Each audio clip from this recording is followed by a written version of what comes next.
ज्ञान वो इन्वेस्टमेंट है जिसका डिविडेंड यानी मुनाफा जीवन के अंत तक मिलता रहता है। मैं ऐसा मानता हूं कि एक सामान्य जिंदगी जीने के लिए इंसान को रोटी कपड़ा और मकान के अलावा अगर किसी चीज की सबसे ज्यादा जरूरत होती है तो वो है शिक्षा, एजुकेशन। आपके पास यदि धन है तो आप उसे गोल्ड में कन्वर्ट कर सकते हैं। धन हो या सोना,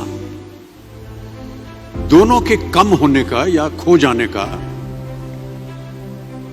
डर हो सकता है, पर यही धन को अगर हम नॉलेज में कन्वर्ट करते हैं तो वो कभी कम नहीं होगा और ना ही उसकी चोरी हो सकती है।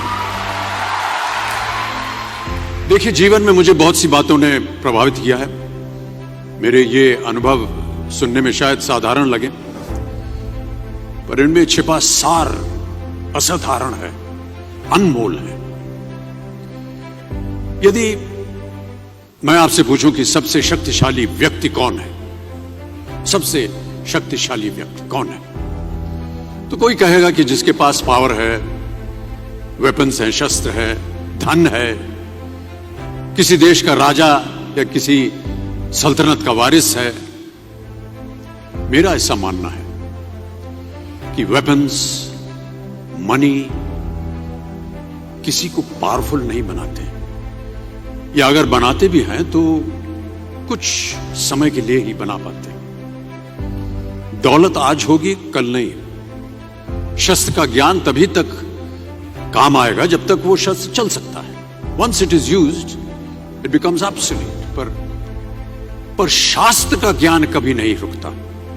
Knowledge can never be obsolete. शास्त्र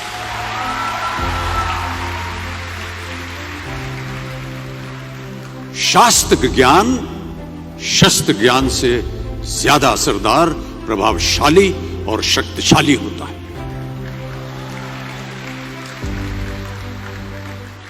अब देखिए, एक राजा ने कितने राज्यों पर विजय प्राप्त की, कौन कौन से शस्त्रों का इस्तेमाल किया, कितने सैनिक थे, यह शायद आपको याद न हो, पर जीरो की खोज किसने की, बल्ब का आविष्कार किसने किया, राष्ट्रगान किसने लिखा, ओथेलो मैकबेथ की रचना किसने की, ये आपको जरूर याद रहेगा।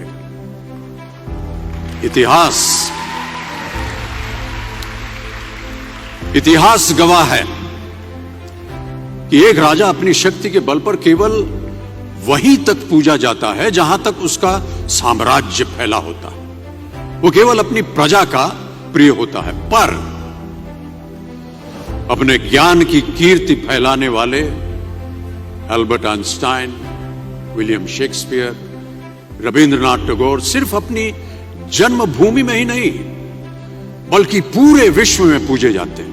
संपूर्ण मानव जाति के लिए वो प्रेरणा स्रोत बनते हैं।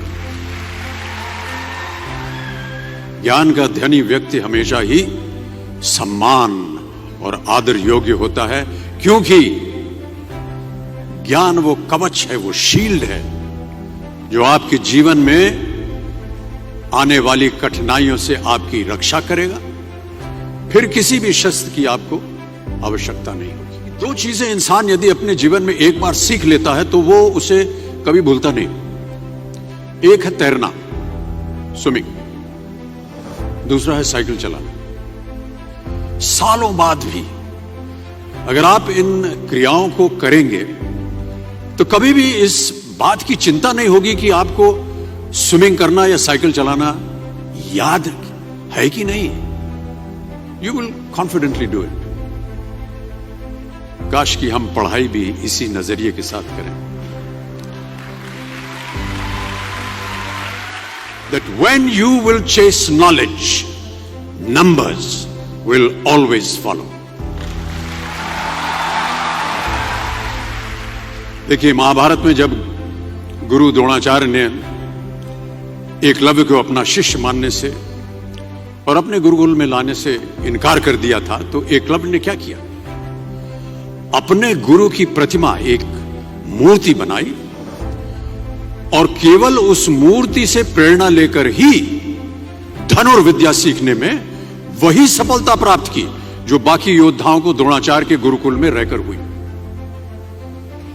उस प्रतिमा के रूप में एकलव्य को हमेशा अपने गुरु के पास रहने का एहसास था।